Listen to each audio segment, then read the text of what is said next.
ഇന്നത്തെ വീഡിയോ കുറച്ച് സ്പെഷ്യലാണ് കേട്ടോ. എൻ്റെ ഉമ്മച്ചിയുടെ ഓർമ്മകളിൽ നിന്ന് ഞാൻ ചുരണ്ടി എടുത്തുകൊണ്ട് വന്ന നല്ലൊരു റെസിപ്പിയാണ്. എളുപ്പത്തിൽ ഉണ്ടാക്കിയെടുക്കാനും പറ്റുന്ന നല്ല ടേസ്റ്റുള്ളൊരു പലഹാരമാണ്, ഹെൽത്തിയുമാണ്. അതിനായിട്ട് ആദ്യം നമുക്ക് 2 കപ്പ് അരി എടുക്കാം. സാധാരണ ചോറ് വയ്ക്കുന്ന അരി ഉണ്ടല്ലോ, അതാണ് എടുത്തിരിക്കുന്നത്. ഞാനിപ്പോൾ മട്ട റൈസാണ് എടുത്തിരിക്കുന്നത്. വെള്ള അരി ആയാലും കുഴപ്പമില്ല കേട്ടോ. 2 കപ്പ് അരി എടുക്കുന്നുണ്ട്. ഇത് 400 ml നമ്മുടെ കണ്ടൻസ്ഡ് മിൽക്കിൻ്റെ ടിന്നുണ്ടല്ലോ, അതിലാണ് ഞാൻ 2 കപ്പ് അളന്നിരിക്കുന്നത്. ഏത് കപ്പിൽ വേണമെങ്കിലും അളന്നെടുക്കാവുന്നതാണ്. ഈ അരി നല്ലതുപോലെ ഒരു 2-3 വെള്ളം കഴുകിയിട്ട് നമുക്ക് ഓവർനൈറ്റ് ഇതിനെ കുതിരാനായിട്ട് വെക്കണം. ഓവർനൈറ്റ് കുതിർന്നാൽ മാത്രമേ നല്ല സോഫ്റ്റായി കിട്ടുള്ളൂ. അല്ലെങ്കിൽ നമ്മൾ രാവിലെ അരി ഇട്ട് കഴിഞ്ഞാൽ വൈകുന്നേരമൊക്കെ അരച്ചെടുക്കാൻ പറ്റും. ഞാനിതിപ്പോൾ ഓവർനൈറ്റ് സോക്ക് ചെയ്യുകയാണ് ചെയ്യുന്നത്. പിറ്റേ ദിവസം രാവിലെ ആയപ്പോൾ അത് നല്ലതുപോലെ അരിയൊക്കെ കുതിർന്ന് ഏകദേശം ഡബിൾ സൈസായി ഇരിപ്പുണ്ട്. ഇനി നമുക്കിതിനെ മിക്സിയുടെ ജാറിലേക്ക് ഇട്ടിട്ട് അടിച്ചെടുക്കാവുന്നതാണ്. ഞാനിപ്പോൾ സുജാതയുടെ മിക്സി ആയതുകൊണ്ട് അതിൽ കുറച്ച് ഇട്ടിട്ട് പൊടിച്ചെടുക്കുന്നുണ്ട്. പക്ഷേ ഒരു തവണ നമ്മൾ അങ്ങനെ പൊടിച്ച് കഴിയുമ്പോഴേക്കും പിന്നെ മിക്സിയുടെ ജാറ് ചൂടാവാൻ തുടങ്ങി.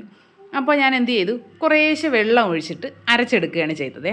നമ്മൾ പൊടിച്ചെടുക്കുകയാണെങ്കിലും അരച്ചെടുക്കുകയാണെങ്കിലും ചെറിയൊരു തരിയോട് കൂടിയിട്ട് വേണം ചെയ്തെടുക്കാനായിട്ട്. നമ്മൾ വടക്കൊക്കെ മാവ് അരച്ചെടുക്കില്ലേ, അതുപോലെ ആ ഒരു തിക്നെസ്സിൽ വേണം അരച്ചെടുക്കാൻ. ഒരുപാട് വെള്ളം ചേർത്തിട്ട് അരച്ചെടുക്കാനേ പാടില്ല. ഈ ഒരു തിക്നെസ്സിലാണ് നമുക്ക് മാവ് കിട്ടേണ്ടത്. ഇതിപ്പോൾ ചെറിയൊരു തരിയോട് കൂടിയാണ് അരച്ചെടുത്തിരിക്കുന്നത്. ഇനി നമുക്ക് ലാസ്റ്റ് അരി അരയ്ക്കുന്നതിൻ്റെ കൂട്ടത്തിൽ ഒരു 4-5 ഏലക്കയും ഒരു 1/4 ടീസ്പൂണോളം ഉപ്പും ചേർക്കാം. ഇതിപ്പോൾ ഉപ്പ് കലക്കിയ വെള്ളമാണ് കേട്ടോ. അതും കൂടി ചേർത്തിട്ട് അരച്ച് മാറ്റി വയ്ക്കുക. ഇനി നമുക്ക് ശർക്കര പാനി വേണം. ഞാനിപ്പോൾ ഒരു 600 ഗ്രാമോളം ശർക്കര എടുക്കുന്നുണ്ട്. 600 ഗ്രാം ശർക്കരയല്ല, കരിപ്പട്ടിയാണ് ഞാൻ എടുക്കുന്നത്. അതാണ് ഈ ഒരു കളറ്. ഇനി അതിലേക്ക് ഒരു 1/4 കപ്പ് വെള്ളവും ചേർത്തിട്ട് നല്ലതുപോലെ ഒന്ന് അലിയിച്ച് ഉരുക്കി മാറ്റി വയ്ക്കാം. നല്ല തിക്കായിട്ട് ഉരുക്കിയെടുക്കാൻ പ്രത്യേകം ശ്രദ്ധിക്കുക. ഇനി നമുക്ക് മിക്സിംഗ് പരിപാടികൾ തുടങ്ങാം. അരച്ച് വെച്ചിരിക്കുന്ന നമ്മുടെ അരി മുഴുവനായിട്ടും ഇതിലേക്ക് ചേർത്ത് കൊടുക്കാം. എന്നിട്ട് നമുക്ക് അതിലേക്ക് ശർക്കരപ്പാനി ഒഴിച്ചു കൊടുക്കാം. ആദ്യം 1 കപ്പ് ശർക്കരപ്പാനി ഒഴിച്ചു കൊടുക്കുന്നുണ്ട്. പിന്നെ മധുരം നോക്കിയിട്ട് നമുക്ക് വേണമെങ്കിൽ പിന്നീട് ചേർത്ത് കൊടുക്കാവുന്നതാണ്.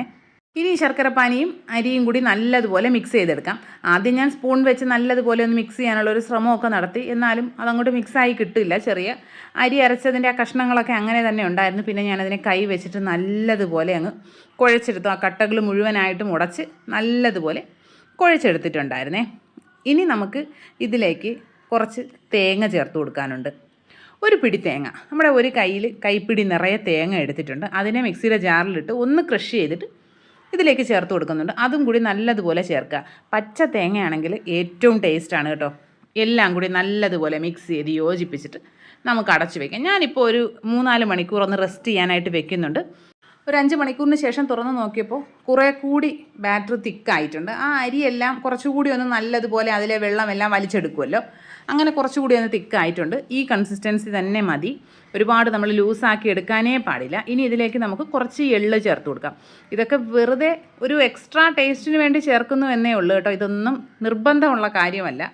ഇനി നമുക്ക് ഏത് പാത്രത്തിലാണോ ആവി കയറ്റാനായിട്ട് വെക്കുന്നത് ആ പാത്രത്തിൽ നല്ലതുപോലെ എണ്ണ തേച്ചെടുക്കാം. ഞാനിപ്പോൾ ഇതുപോലെ സ്റ്റീലിൻ്റെ പാത്രത്തിലാണ് ചെയ്യുന്നത്. നിങ്ങൾക്ക് ഈ ചോറ് കൊണ്ടുപോകുന്ന പാത്രം ഉണ്ടല്ലോ, അതെടുക്കാം, കേക്ക് ടിൻ എടുക്കാം, ഏതായാലും കുഴപ്പമില്ല കേട്ടോ.